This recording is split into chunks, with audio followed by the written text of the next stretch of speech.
¿Qué tal? Muy buenas tardes. Quiero invitarlos ya a ver una imagen que me parece una metáfora excelente y al mismo tiempo dolorosa del mundo. ¿Cuántas veces como espectadores, frente al mar o frente a la montaña, se ve la ola, se la ve desde lejos y uno piensa que no va a llegar hasta donde está, que no va a llegar a nosotros? Y así el mundo se comporta frente a todo tipo de crisis que en estos momentos lo están sacudiendo. Uno sigue filmando pensando que en algún momento se va a detener allí nomás, que no nos va a pasar por encima. El mundo tiene ese absurdo comportamiento. Verán ustedes, por supuesto, lo que pasa, que es lo que nos está ocurriendo en estos momentos. Una ola de capitalismo, de desigualdad, de insolidaridad, que no se ha detenido ante nada y que se lleva todo por delante. Uno puede salvarse si tiene un ranchito de piedra como ese, pero los que no tienen ese ranchito de piedra no van a poder salvarse. Es decir, buena parte del mundo está afuera de la posibilidad de encontrar una solución. Esta es la metáfora. Ahora quiero presentarle el programa. ¿De qué queremos hablar hoy? El sistema está en crisis y vamos a recorrer lo político, lo económico y lo que tiene que ver con el planeta. Vamos a mostrarles, por ejemplo, a Boris Johnson. Nos ponemos en marcha con él porque es un hombre que parecía intocable. Ha caído definitivamente en Inglaterra.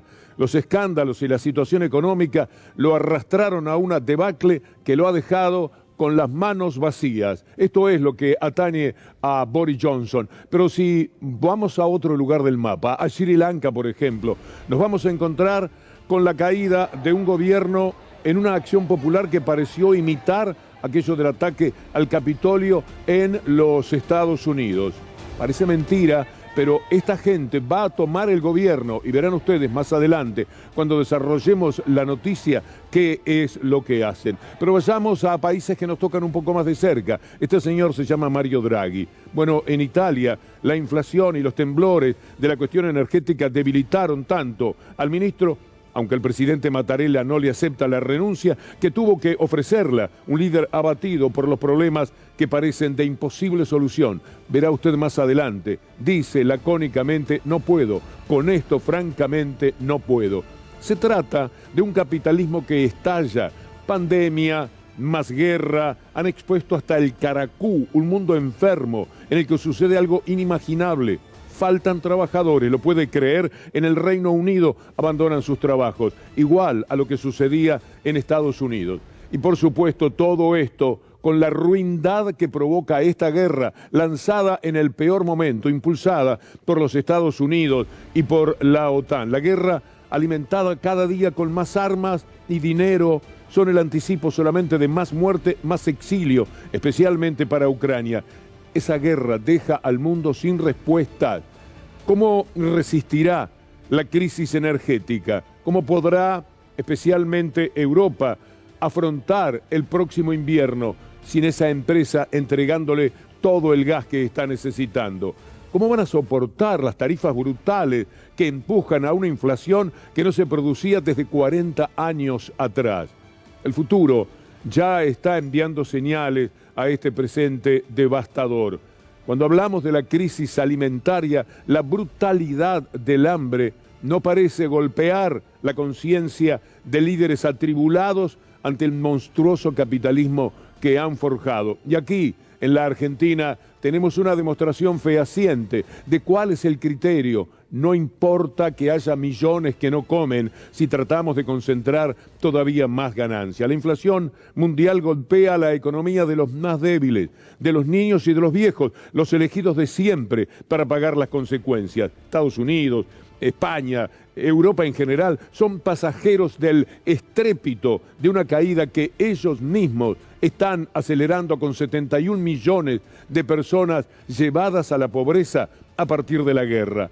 Cada día asistimos a marchas de protestas como las que sacudieron otra vez a la ciudad de Buenos Aires y todos hemos visto. Esto desencadena la protesta en todas las ciudades que uno pueda imaginar. El mundo está en este momento en protesta, pero mucho más aquellos que dicen derrotemos el ajuste, Teresa vive, porque nos tocan más de cerca, porque se trata nada menos que de la Argentina. Vivimos en un mundo en marcha hacia la desesperación, de manera particular los migrantes, que de ellos también vamos a hablar en el transcurso de este programa. Migrantes que pese a la tragedia de Melilla no ceden en su intento de alcanzar otros mundos, aunque mueran asfixiados unos sobre otros al caer del maldito alambrado que separa esos mundos. Las metáforas abundan. Elon Musk, ¿sabe usted quién es? Bueno, a Elon Musk se le prende fuego su cohete, el viaje a Marte se frustra, ese viaje de ricachones que no saben qué hacer con el dinero. ¿Qué te parece, che, si nos vamos a Marte? What do you think? Ahí están acumulando permanentemente y en medio de las desgracias del planeta, el cohete estalló en la Tierra. Y además está todo lo que le hacemos al mundo, todo lo que lleva a no contemplar la atrocidad del ataque permanente al planeta. Se prende fuego una parte de España, de Portugal, o acá más cerca, del Delta. Acá fuegos de pastizales, pero también en otras partes, y acá muchas veces, de sequías pavorosas que son la consecuencia no de una casualidad, no de un maltrato de la naturaleza, sino la consecuencia del maltrato que le damos a la naturaleza. Y esa imagen de aterradora belleza, porque uno lo mira y se queda contemplándola, es muerte, es una derrota económica tremenda que siempre terminan pagándola los más débiles. Por eso empezamos el programa con ese alud del glaciar. Algo avanza hacia nosotros en medio de la demencial avaricia de los capangas del campo en la Argentina, de los remarcadores de precios, de las empresas alimenticias, de los que empujan la devaluación, propiciando corridas bancarias. La Argentina vive todo esto como parte del mundo, pero también como víctima de ese capitalismo salvaje que se impone aquí, en el que la única devoción la generan las ganancias del poder real de unos pocos, esos que juegan al solitario como si el mundo fuera nada más que de ellos, y afuera, detrás de los muros, quedaran millones de personas espantadas por el presente y también por el futuro que habrá de corresponderles. Vamos a presentarles nuevamente este sistema en crisis para desarrollar algunos de los temas que estamos presentándoles en nuestro programa. Vamos a empezar por algo que sucede lejos. A usted Sri Lanka no le hace ningún tipo de ruido, pero mire, un ministro teniendo que renunciar a un presidente por mail, diciendo que no va a continuar con el gobierno porque el Palacio de Gobierno ya ha sido tomado. Ahí está el presidente de Sri Lanka renunciando de esa manera tras escapar a Singapur y desde Singapur mandar esa información. Claro, cuando uno ve las imágenes que eyectaron del poder a Gotabaya, se da cuenta que era ya absolutamente incontenible. Algunas veces estas cosas se repetirán.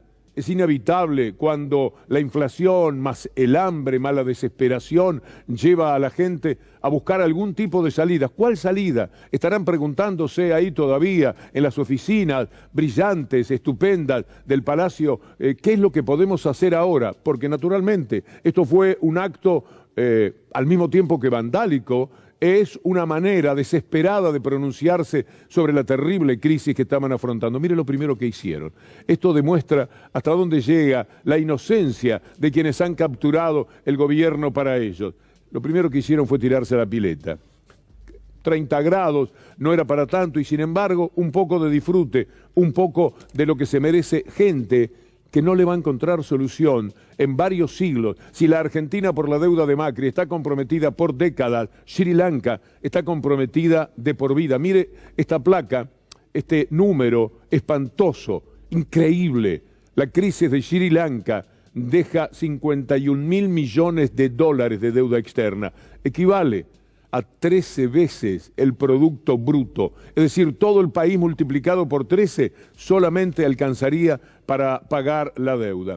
Y después vendrá, ahí está el Fondo Monetario Internacional, lo ve abajo y a la derecha, vendrá Kristalina Georgieva a decir: hay que tomar medidas dolorosas. Recordemos, tienen la placa por ahí de Georgina pidiendo medidas que sean dolorosas, como poniéndose de acuerdo, ojalá que no con la Argentina. Basta de medidas dolorosas. La ministra entiende el propósito de la disciplina fiscal, dice de Batakis. Ojalá que sea una estrategia de Batakis. Tenemos que tener claro que a veces son necesarias acciones dolorosas para cosechar los beneficios de estas acciones. Por favor, que pasen el dato, cuáles van a ser los beneficios de tales maniobras como las que el mundo le aporta constantemente el Fondo Monetario Internacional, destruyendo a los países, sea Grecia, sea la Argentina, sea Sri Lanka. Poco les importa de quién se trata. Vamos a ver ahora lo que ocurre en Italia, país que naturalmente está tan pero tan cerca de nuestros afectos. El primer ministro, Mario Draghi, va a presentar la renuncia. Quiero decirle que ahora, cuando es la medianoche de Italia, el presidente Mattarella ya ha dicho que no. Y en un escenario más bien modesto, que parece un comité de base, Draghi dice: no puedo seguir con esto, no puedo luchar contra la derrota cotidiana de la inflación y de los problemas económicos generales que están sacudiendo a mi país. Pero lo curioso, lo notable que pasa es que se están quedando sin trabajadores. Pese al hambre, usted dirá, ¿cómo no va a haber trabajadores? Bueno, por algunas razones que se complementan, entre las más importantes, que no pagan nada por el trabajo. Cuidado con eso, no pagan nada y la gente dice, así prefiero quedarme en mi casa y luchar con una changa.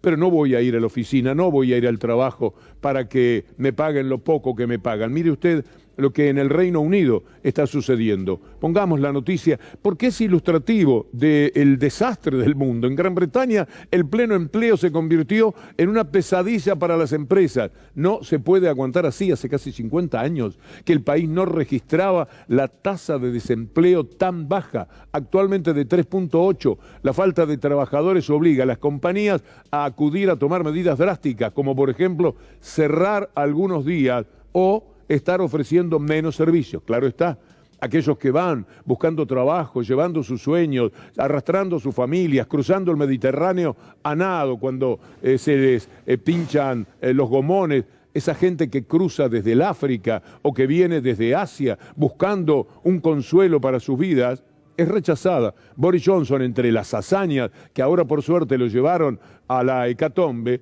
entre ellas tiene la de recibir a los migrantes y después mandarlos a Ruanda, hacer un trato, ¿se acuerda de eso? Hacer un trato con el gobierno de Ruanda para que ellos se hagan cargo de esta gente que pretendía llegar a Inglaterra. No, los meten ahí en estos barcos y los mandan para Ruanda, a la que le dan un determinado dinero, como para paliar seguramente las hambrunas habituales de buena parte de la población. Migrantes que por lo menos están ahí cómodos y saludables en términos relativos. Nada que ver con los otros, aquellos de Melilla, esos migrantes que, como le dije antes, murieron asfixiados, quisieron saltar el alambrado tan alto que los separa de ese otro mundo, al que miran a través de los huecos, pero al que no pueden llegar las inmensas mayorías. Y quieren llegar a un mundo que también está rumbo a un desastre, porque lo que se viene en el invierno europeo será seguramente muy grave. El tema de la energía va a terminar con buena parte del mundo. Los va a mostrar en la verdadera dimensión de las necesidades que se crearon ellos mismos cuando la OTAN, cómplice asesina habitualmente de los Estados Unidos, decide que tiene que haber una guerra que la van a padecer solamente los ucranianos. Es lo más perverso que uno pueda imaginar. Le dan plata, le dan algún fusil, le tiran con un tanque de guerra y métanle para adelante, que nosotros miramos. Y por supuesto, la muerte va a ser, la caída de Ucrania, simplemente más lenta. Todo lo que están consiguiendo es eso. Pero se ve que para algunos la guerra es un buen negocio. De acá no faltarían los que quieran mandar también alguna ayuda a Ucrania. No se entreguen, muchachos, sigan peleando, sigan muriendo, sigan exiliándose, porque nos va muy bien a nosotros. A los que les va bien o a los que quieren sacar ventajas geopolíticas, como los Estados Unidos, y también, como la OTAN, les parece encantador el escenario, pero a los habitantes de esos países, incluidos los Estados Unidos, esta situación cada día los atemoriza más. Vamos a ver lo de la energía, porque es el punto de partida de lo devastador que puede resultar el próximo invierno en el norte. La noticia es que Europa va a tener que racionar la energía. ¿Usted sabe lo que significa racionar la energía en Europa? en Europa y en muchas partes de Estados Unidos, cuando hablamos de frío, hablamos de frío. Nosotros no tenemos la menor idea, por lo menos en radios como el de la Capital Federal, de qué hablamos cuando mencionamos al frío. Las medidas que ya se están tomando, vamos a repasarlas porque son muy importantes cuando ellos dicen que será un invierno realmente duro el de Europa. No les falta razón. Ahora vea esto. It's a trade-off between the climate crisis and the energy crisis. The head of the International Energy Agency is now warning Europe to prepare for the worst, a complete shutoff of Russian gas. In response, Germany says it's going to have to increase the use of a dirtier fuel, coal. To help limit the need for all fossil fuels, Europeans are being asked to cut back on their energy use. But for now, there's little choice in order to make sure European homes are heated this winter and the lights stay on.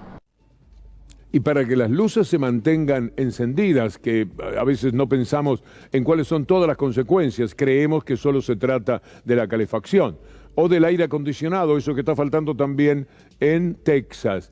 Texas, que es posiblemente a la sensibilidad seguramente de ustedes, Texas, que nos agrede permanentemente con tantas noticias, ahora vive la agresión de un calor infernal para el que no tienen solución. Mire esto que nos cuentan.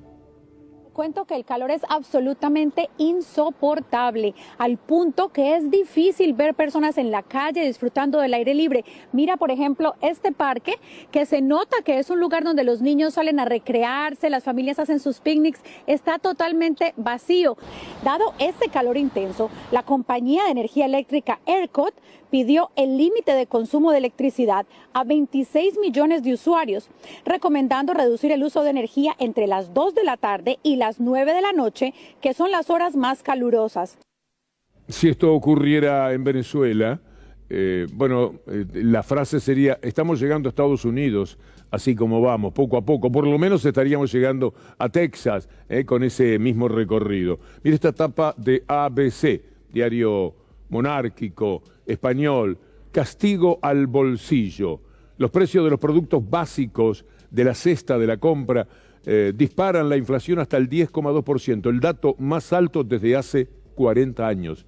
España sufre el alza más elevada de los países importantes de Europa, los otros están en el 9, en el 8, algunos en el 6, y eso se sienten en la gloria. Y los analistas están pensando que la tendencia en alza va a seguir unos cuantos meses más. Entonces, ¿a dónde van a parar? Pedro Sánchez anuncia este tipo de medidas que perfectamente podrían compadecerse con la situación que se vive hoy día en la Argentina. Ahí están, medidas anunciadas por Pedro Sánchez. Impuestos temporales para las entidades financieras y las grandes compañías energéticas. Tienen que dar algo, tienen que ceder, si solamente ellos están ganando.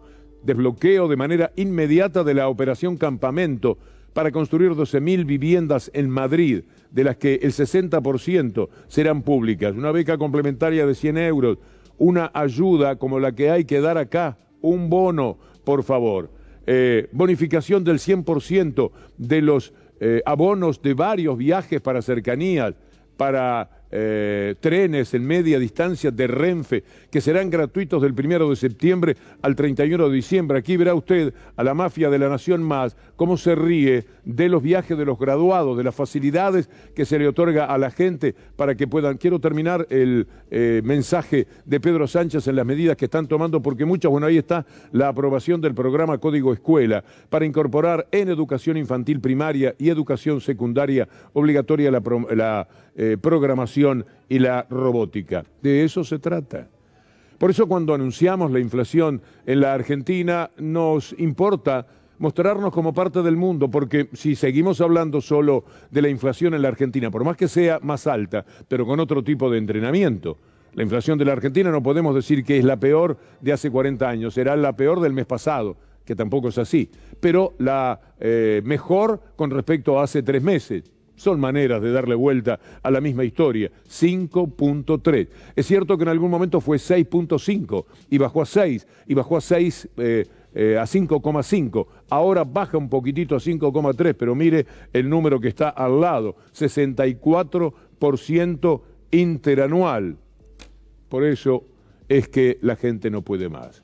Por eso es que la gente marcha como lo ha hecho hoy, ¿quién podría reprocharle frente a esos números que salgan a la calle a decir que están no desencantados, ni siquiera decepcionados, están con hambre, están con enormes problemas para subsistir y por lo tanto tienen todo el derecho a mostrarle al país y al mundo en qué situación están? Porque esto tiene que ver con lo que mencionábamos de Cristalina. ¿Qué viene Cristalina con que muy bien, hay que tomar medidas dolorosas para después beneficiarse con los beneficios? ¿Cuáles? ¿Cuáles van a venir? ¿Cuáles serán las situaciones próximas que se le puede prometer a esta gente?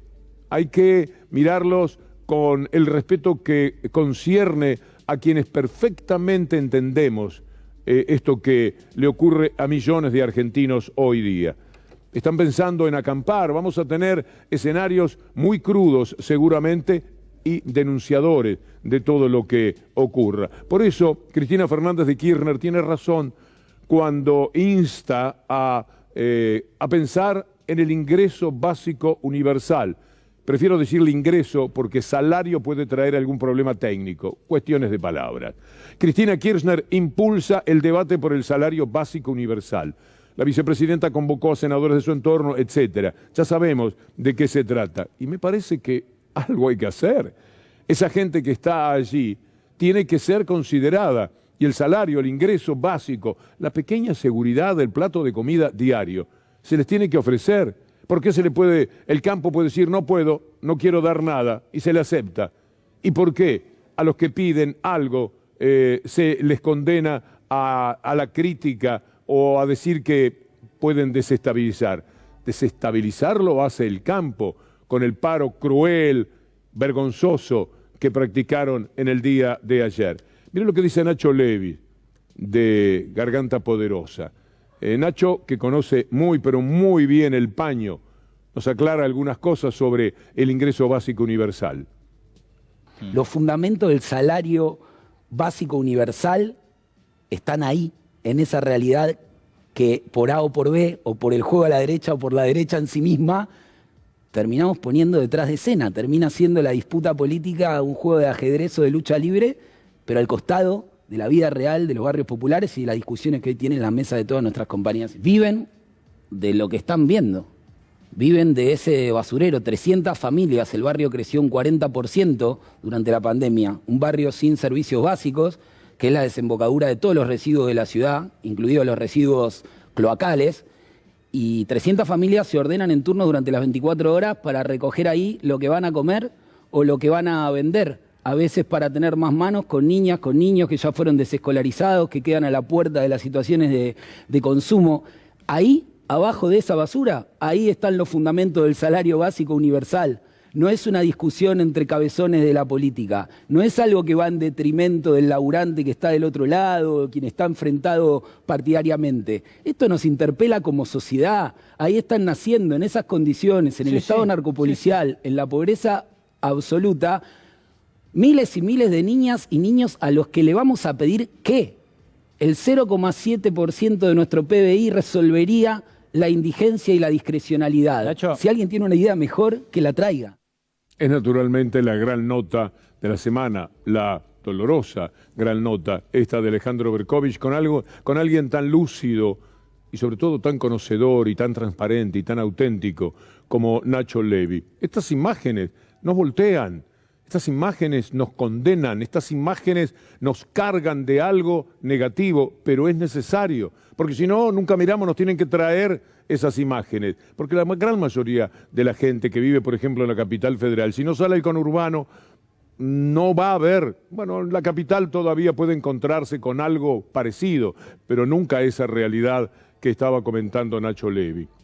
Y entonces, ¿qué se hace con todo esto? No es necesario acudir en ayuda y que venga Cristalina a decir medidas dolorosas, muy bien la medida dolorosa, que no está bien, está muy mal, y si la medida que hay que tomar es la del ingreso básico universal, habrá que adoptarla y habrá que salir a buscar, a pelear donde hay que pelear, no decirles bajen las armas de tanta prepotencia, no, levantar las armas de la democracia, aumentás el precio, me generás desabastecimiento, pongo la ley.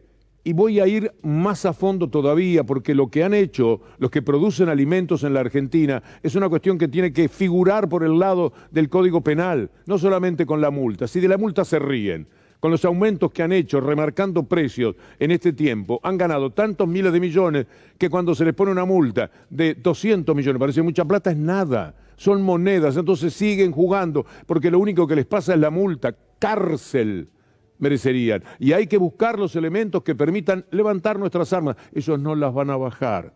No va a ocurrir eso. Por lo tanto, basta de la manera de ser condescendiente, comprensiva, que se tiene frente a estos sectores que bastardean la democracia, que se la llevan por delante, que además de los intereses económicos tienen un interés ideológico. A veces el gobierno parece no darse cuenta. Lo hacen de malos, lo hacen de pervertidos, lo hacen de sinvergüenzas. No es tan solo una cuestión referida a la avaricia. Ellos quieren que vuelva a la derecha el gobierno. Ellos no quieren un gobierno como este. Y si un gobierno sabe que no lo quieren, y que no lo quieren mal, que no lo quieren desde mal en el sentido de que no se lo merece, porque no lo quieren desde antes de empezar a gobernar, bueno, tendría que decir, este es un adversario peligroso, muy tenaz, muy persistente, vamos a pelearlo, mantener las armas levantadas. ¿Quién sos? Arcor, ¿quién sos? Molinos, Río de la Plata, ¿quién sos? Lo que fuere. Sí, bueno, fenómeno. Ya sé que vos me apuntás.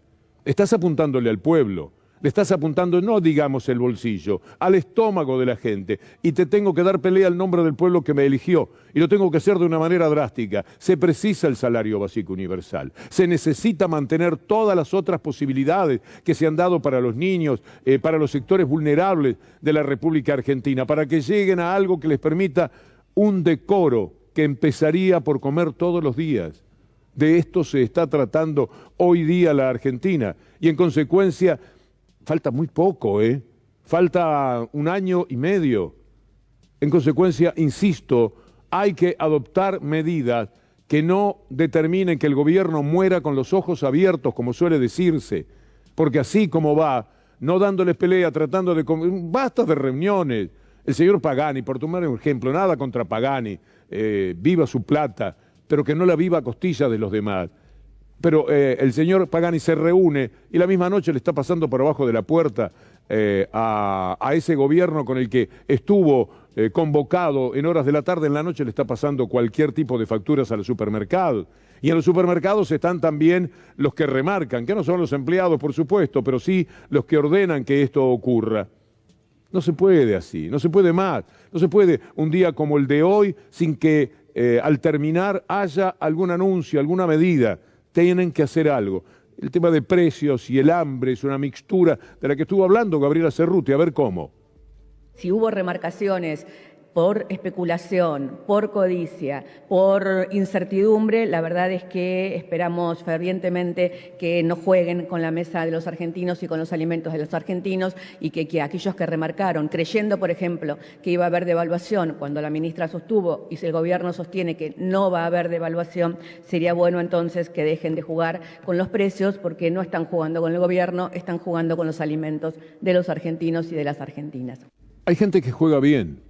Hay gente que parece más sensible que otra. La UIA tiene un vicepresidente, Guillermo Moretti. Ojalá que tenga una presencia larga porque van a querer eyectarlo de allí otros que, por cierto, no piensan igual, nada más que el lobista. Funesto de Rioja se sabe que piensa completamente distinto a Moretti. Pero Moretti dice algo que a uno lo levanta el ánimo porque lo van a escuchar reconocer que hay de su lado gente que juega a la devaluación. Les importa la devaluación, importadores, bueno, de un lado y de otro en estas piezas de ajedrez, quieren que se devalúe, por eso impulsan el mercado, lo aceleran, la televisión les transmite en directo esto que es ilegal. Se preguntaba Gabriela Cerruti, ¿cómo puede ser que se hable con tanta naturalidad del precio de algo ilegal? Le faltó preguntarse por qué no me mandan también precios actuales de la cocaína, por ejemplo, ya que se puede hablar de lo ilegal tan sueltos de cuerpo. Y entonces, 277, 278, 79, 80, ¿quién da más? Parece un juego en el que lo divertido ya, lo único, en la casa es hacer un PRODE. ¿En cuánto crees que va a terminar el día de hoy? Uno dice 2,78, el otro dice 2,82 y cuando están en la cena dice, viste que tenía razón. Única satisfacción que le puede quedar a la gente. Por lo tanto, hay que entender que se juega contra delincuentes. Todos los que impulsan, no es tan difícil saberlo, porque si es tan difícil, abandonemos. Saber quiénes son los que mueven el mercado, y lo mueven, para que la brecha sea tan grande, que el gobierno, piensan ellos, no tenga más remedio que devaluar. Entonces el dólar verdadero no va a costar 130, quieren que cueste 190. Si fuera posible, 250 les vendría muy bien. Porque entonces los dólares que han acumulado pasan a valer muchísimo más, entre otras ganancias que tienen. Todo el tiempo piensan en ganar, remarcan para ganar más, importan para ganar más lo que no necesitan, importan lo que no es hoy vital en la producción, pero hacen un stock, lo hacen. Usted vio lo que se gastó en dólares en el mes de junio, fue una barbaridad, auténticamente una locura. Y lo hacen porque tienen el poder, porque detrás están los diarios de los medios de los que hoy, por suerte, no tenemos tanto, porque quisimos sacar un poco el tema de ellos y su acción mafiosa, respaldando todo esto, para que también queden muy claros ciertos culpables y podamos hablar de personas que piensan bien, como este señor Guillermo Moretti. La inflación son muy preocupantes y bueno, están los que especulan siempre, hay importadores que el día lunes aumentaron 25, un 30% en dólares. Sí. ¿Tá? Y el dólar no se ha movido. Entonces, hay muchos que especulan, hay otros que por el otro lado también se tienen que cubrir, porque vos no sabés el insumo a cuánto lo vas a pagar. Hay una inflación mundial. Todos los importadores están jugando a devaluación. Todos los importadores están jugando a devaluación. Y los exportadores que cobren sus productos en dólares juegan a la devaluación. Fundamentalmente todos los que exporten commodities, ¿no? Bueno, un poco de sinceridad, es aliviador escuchar al señor Moretti. Eso es lo que hacen. Así de claro, así de simple. Y lo sabe el señor Moretti, tiene que saberlo también el gobierno. Y si lo sabe, tiene que proceder. Basta, no hay una reunión con esta gente. Son jugadores a los cuales se les pide buena conducta y ellos ponen inmediatamente la plancha en el pecho. Ellos juegan sucio, juegan deplorablemente, pero sí, la trampa la hacen muy bien, sí, se llevan todo por delante con su inmenso poder. En consecuencia, el poder real tiene que crecerse, todo lo que le sea posible, levantarse, no bajen las armas, levantemos las nuestras que son finalmente las armas del pueblo y que es armas metafóricas, porque el pueblo no tiene armas, armas tienen los sectores de seguridad que ellos van armando por si un día tienen que proteger sus brutales ganancias también por la fuerza, como lo hacen habitualmente en cada represión. Mire lo que es la tapa de La Nación de hoy. Usted sabía que íbamos a tener piquetes y demás, pero para ellos, para los hermanos Aguiar, el campo reclamó un cambio de rumbo y reglas claras. ¿Cuáles serían las reglas claras?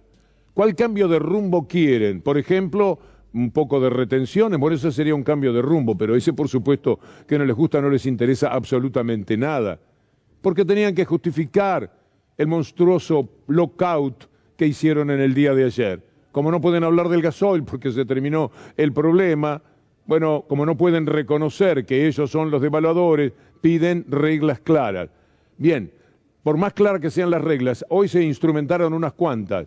¿De qué valen si ellos las trampean? Si ellos se esconden y solo dan una mano cuando exitosamente la ministra Bataki sale a buscar pesos con los bonos y los bancos ayudan, posiblemente también por interés, pero por lo menos colaboraron para las urgencias que se podían presentar en pesos para el gobierno.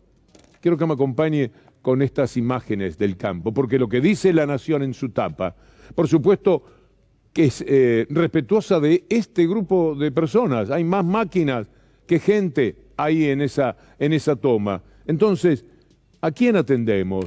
A estos señores dueños de campos llevan algún peón, de los que verá usted cómo los tratan, enseguida le vamos a contar. ¿Esto es lo que manda en el país? ¿Esto es lo que nos tiene acorralados? ¿Esto es lo que impide tomar alguna medida? Mire usted lo que es esa fotografía. ¿No le resulta mucho más impactante ver los piquetes, las marchas que hubo en el centro de Buenos Aires? ¿No serán mucho más razonables y lógicas y respetables dentro de todas las incomodidades que seguramente le provocaron a muchísima gente? Pero la incomodidad de no comer se la regalo, comparada con la incomodidad de tenerse que volver cuando uno llega a la 9 de julio, acordarse en ese momento, decir, caramba, si yo sabía temprano que había, ¿para qué vengo por acá estos tipos? Y si se enoja un rato con los tipos. A lo mejor cuando vuelve o cuando ya se retiró del problema puede pensar un poco mejor, porque estos son muchos menos y estos son los que le sacan el alimento a la gente, que por eso sale a protestar, porque estos no quieren dar absolutamente nada, con una parte de sus enormes ganancias, con un poco más de retenciones que el gobierno tiene que animarse a fijar. Bueno, podría repartirse un poco más el juego y sí podríamos hablar hasta del salario básico universal. Aunque ellos digan que se trata de vago, no importa los insultos, porque son soberbios, porque son despreciativos, se insultan a ellos mismos en su falta de inteligencia y de respeto a lo humano. Hay que combatir también de qué manera, siendo el árbitro del partido que juegan ellos. ¿Tenés la imagen, Federico Ferro querido, de los piquetes de hoy? Para comparar, para poner las dos imágenes. No importa, creo que la gente se lo puede figurar, porque me da la sensación de que también las imágenes con su poder pueden significar un aprendizaje. Esta es una gente que está pidiendo algo y esta otra es una gente que está pidiendo otra cosa completamente distinta. Muéstrenme a los gauchos ricos entre sus máquinas y sus 4x4. Es distinto. Estos son pedidos diferentes. El gobierno tiene que escuchar, para quien le habla a los de la derecha. Entiendo perfectamente que pueda haber muchos telespectadores que piensan el mundo como la síntesis que se ve a la izquierda. Un mundo para pocos. Bien, allá ellos. Posiblemente, si uno fuera como ellos, y correría el peligro de pensar así y darle para adelante. Pero como uno puede mirar los dos mundos y compararlos, es que posiblemente pueda tomar alguna medida. Déjame a los señores que estaban ahí entre las camionetas y las máquinas. Un momento, si podés partir la pantalla y vamos a poner ahora este destacado, como cuenta Tiempo Argentino. Mire usted lo que sucede con los peones en el campo. El campo protesta contra la presión tributaria, pero 7 de cada 10 peones no están registrados. Más de 500.000 de empleados del campo no reciben aportes ni contribuciones patronales. Los salarios representan apenas el 18% del valor agregado sectorial. Y después viene Chemes del CRA, no se confunda, CRA es Messi, es De Paul, crack son otro tipo de jugadores. Esto dije CRA, ya le hice la misma comparación, pero me gusta jugar con esto. No es un CRA este Chemes, que después de lo que hemos visto será escuchado y visto mientras habla y dice que el campo es muy generoso. El resto de la sociedad está sufriendo realmente mucho. ¿No es momento de que el campo entonces, con los precios récord que está teniendo de sus granos, dé un granito de arena a la sociedad para colaborar? Yo creo que históricamente el campo ha sido muy generoso con el país. El campo ha sido muy generoso con el país y siempre ha estado aportando y sigue aportando y creo que va a seguir cumpliendo ese rol. Bueno, esta es la expresión de alguien de ese palo, naturalmente. Si fueran tan generosos no tirarían tomates. Tienen los tomates por ahí que tiraban. Viven un drama productivo y arrojan a las rutas miles de kilos de tomates. Caramba, ¿sabe lo bien que vendría en algunos hogares? ¿Sabe lo que cuesta poner una ensalada de tomate? Uno va a un restaurante, pide una mixta y ve que hay menos tomate. Porque el restaurante toma medida, meta lechuga. Bueno, cuando sube la lechuga hay un poco más de tomate. En el departamento de Santa Lucía, Corrientes, los productores se ven obligados a descartarlos en medio de una dura realidad económica que los afecta. ¿Se acuerda cuando tiraban la leche? ¿Se acuerda cuando lanzaban así a las cunetas? Bueno, ese tipo de generosidad no lo quiere uno, por cierto que no. Felizmente hay gente que llega para ayudarnos a pensar. ¿Qué tenemos que hacer en medio de este panorama, con esta ecuación tan difícil, con este ocaso constante en el que se vive, con esta penumbra económica que nos asiste cada día? ¿Quién puede ayudarnos a pensar? Ella. Estoy en el templo que puede ser cualquier templo donde suene a Dios.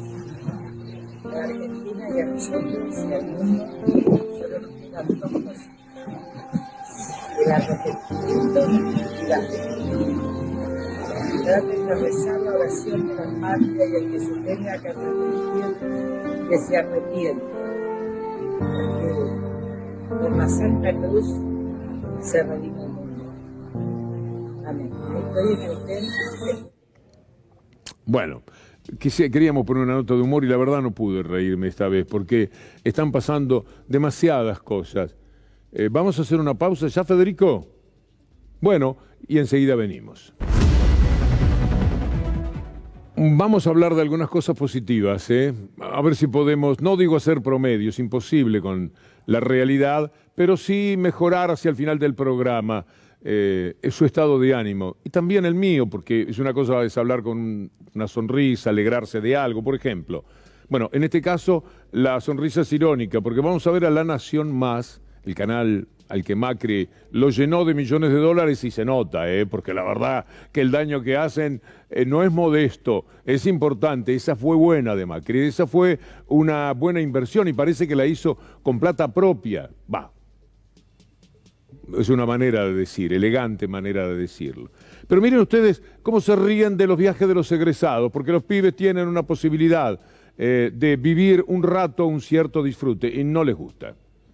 La ministra de Hacienda de la Nación hizo un anuncio diciendo, bueno, solo podemos gastar lo que entra. O sea, una cosa de ajustémonos los cinturones. En el medio de esto, Axel Kicillof lanza viajes de estudios para todos. Claro, y la pregunta que uno se hace es, ¿habrá consultado el lunes mientras la escuchaba? Hablaba de equilibrio fiscal, de, como decías vos, como cualquier familia, no gastar más de lo que entra. ¿Le habrá preguntado, che, ¿puedo? Silvina, yo tengo un proyecto que en realidad venía del año pasado y lo quería reeditar, podrá ser que es pagarle el viaje de egresados a 220.000 chicos? 226.000 chicos que dejan también ese dinero en aquellos lugares donde viajan 90.000 alumnos inscriptos de 3.800 escuelas. Parece buena la idea, parece que genera un colectivo muy interesante. ¿Qué más respecto a este plan criticado por La Nación Más? 4 de cada 5 escuelas en la provincia de Buenos Aires tienen alumnos inscriptos. Da la sensación que vale la pena, pero siempre juegan de esa manera. ¿Usted se acuerda lo que hacían de Tecnópolis? Tiene en cuenta que el gobierno de la ciudad de Buenos Aires impidió, creo que por suerte, que Tecnópolis se hiciera en la avenida Figueroa Alcorta, donde pensaban tenerlo, con el éxito que ha sido en todos estos años, menos en los años del neoliberalismo. Uno dice, bueno, hubiera sido necesario, qué sé yo, cortar la ciudad muchas veces. Así que está bien donde está, y sobre todo está bien en lo que hace. Vale la pena recordar, hoy es aniversario del anuncio de la creación de Tecnópolis, de la concreta aparición de Tecnópolis en la vida de millones de chicos y de padres que han tenido allí una posibilidad de divertirse, de buscar cultura, de aprender un poco más, de ser amigos, todo lo beneficioso que resulta la vida en el colectivo cuando hay generosidad de parte del Estado. Estamos inaugurando Tecnópolis para todos los argentinos. La idea era hacerlo también en la ciudad de Buenos Aires. Lamentablemente no nos autorizaron a hacerlo. Irrespetuosos, no nos pusimos ni a rezongar, ni a quejarnos, ni a echarle la culpa a nadie de que no íbamos a poder hacer Tecnópolis. Para nada. Nos pusimos a pensar cómo lo hacemos. Y la verdad que no hay mal que por bien no venga, como decía mi abuela, y de aquello que iba a ser algo que iba a durar unos pocos días, como fueron esos festejos del Bicentenario, vinimos a este verdadero parque temático de carácter permanente, más grande, más importante.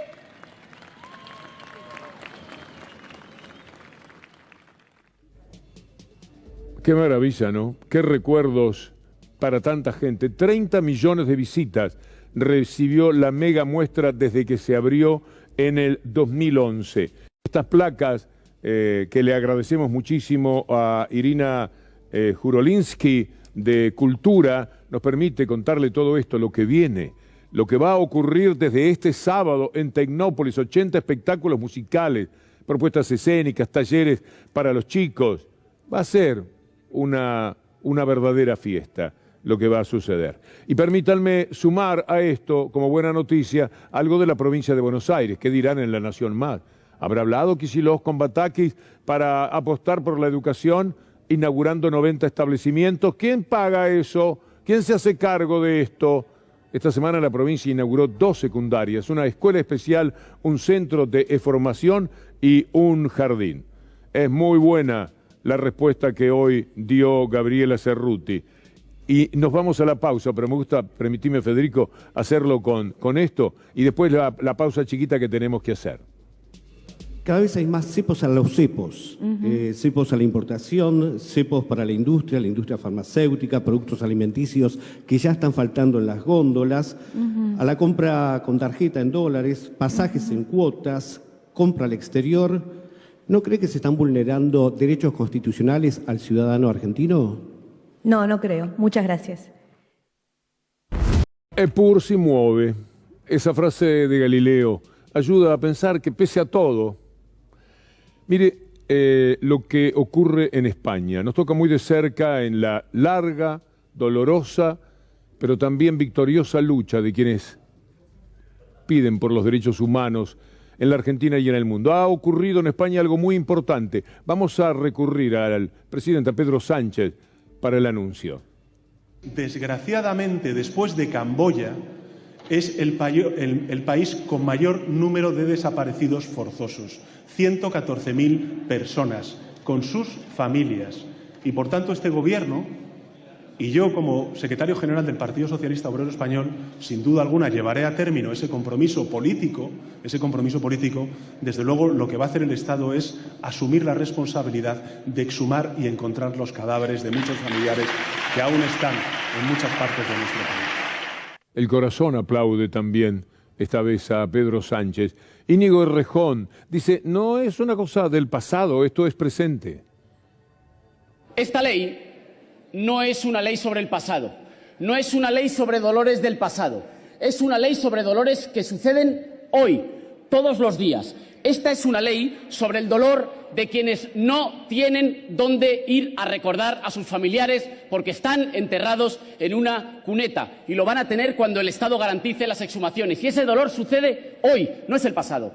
Esta es una ley sobre el dolor de quienes no saben qué fue de sus antepasados. Y ese dolor sucede hoy. Y gracias a esta ley van a poder acceder a los archivos y se van a anular las sentencias de los tribunales ilegales de la represión. Los hijos y los nietos de los que nunca se dieron por vencidos volveremos a casa con el orgullo de decirles que este país comienza a reconocerles la deuda que tenía con ellos.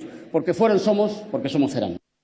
Muchos piensan que los crímenes del franquismo tienen que ver con sus primeras etapas. No, hasta 1975, mientras vivió, siempre hubo crímenes. Y las víctimas de esos crímenes del franquismo tardío han luchado mano a mano, del brazo, con víctimas o familiares de las víctimas en la Argentina. La jueza Servini de Cubría ha sido muy importante, como le mostró una de las mejores películas documentales que vi en mi vida, El silencio de los otros, producida por Almodóvar, nada menos, y dirigida por Almudena Carracedo y Bajar, no me sale el nombre de pila. Una gran película en la que aparecía alguien del que llegué a ser bastante amigo, el Chato Galante, uno de los grandes luchadores contra el franquismo, que por supuesto padeció todo lo que esos regímenes tiran sobre la gente que lucha.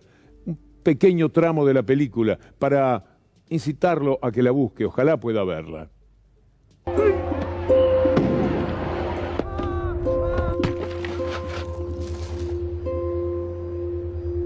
Es simplemente un olvido, una amnistía de todos para todos, un olvido de todos para todos. Yo tenía 6 años cuando fueron a por mi madre. El sitio de la fosa, en la fosa. Yo estoy obligado a convivir a escasos metros de donde vivo con la misma persona que me torturó. Lo que pasa que no se ha destapado hasta ahora. No hay pueblo en España donde no haya víctimas del franquismo, ¿no? Queremos a nuestros hijos, vivos o muertos. No es algo que mira al pasado. Estamos peleando por el futuro. Es la primera vez que antes de judicial la voz de las víctimas se va a escuchar y se escucha por a 10.000 kilómetros de distancia de nuestro país, ¿no? Nosotros y centenares de miles de víctimas nos han negado el derecho a la justicia. Quizá entre todos, todas. Ese señor canoso que aparecía sobre el final es el Chato Galande, fallecido hace algunos meses, nada más. Nahuel Rodríguez Acosta en el Graf, Pato del Vecchio acá en la cámara, Javier Cantero en la dirección y Sebastián Prenafeta en el sonido. A ellos particularmente muchas gracias a toda la gente de C5N. Y al equipo de producción con Ana Giña Sánchez, Federico Ferro y Julián Capazo. Gracias a todos. Viene Gustavo Silvestre, nuestro buque insignia en la programación periodística de C5N. Ya mismo se pone en marcha. Nosotros volvemos mañana después de la querida Luli Trujillo. Hasta entonces, si Dios quiere.